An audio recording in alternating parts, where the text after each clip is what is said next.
Welcome to this tutorial on managing notes within PowerPoint. In this session you will learn how to easily hide or show your notes while working on your presentation. Begin by launching PowerPoint on your computer. Take a moment to locate the application either through your operating system's start menu, your taskbar, or by using any shortcut you have on your desktop. Once PowerPoint opens, allow it to load completely so you have a smooth and uninterrupted experience as you move on to the next stage. After starting the program, it is now time to open the specific presentation you want to work on. Navigating to your saved presentation is typically straightforward. You usually have the option to open a recent file if you have used it before, or you can click on the File Open option and select from your stored documents or network locations. It is a good habit to verify that the file loads properly and that all your content, including images and previously added notes, is intact. This preparatory step ensures that you are set up for a flawless demonstration when you reach the part about managing your notes. Once your presentation is on the screen, direct your attention to the bottom of the PowerPoint window where you will find the toolbar.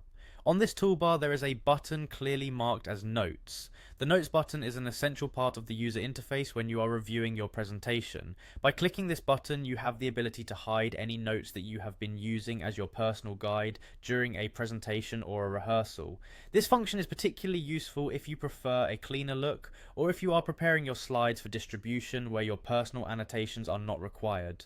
When you click the Notes button, any notes you have typed for the slide will temporarily disappear from view, effectively decluttering your workspace. Later on during your session, if you wish to bring back your notes for review or editing, simply click the Notes button once again.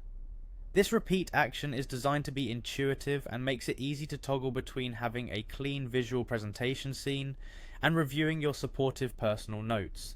The ability to quickly switch the notes view on and off makes managing your work more adaptable and efficient according to the situation. It is worth noting that this functionality can enhance both your preparation for the live presentation and your overall workflow while editing content. Throughout this process, keep in mind that PowerPoint is optimized for ease of use, offering these features so that you can focus more on developing your ideas instead of worrying about navigation and display settings. Taking the time to become familiar with the interface and the various toggleable features, such as the Notes view, will help you gain greater control over your presentation setup and ultimately lead to more professional and polished results. By following these steps and understanding the purpose behind each action, you are well on your way to mastering the effective use of notes in PowerPoint. Happy presenting, and thank you for taking the time to learn this useful feature.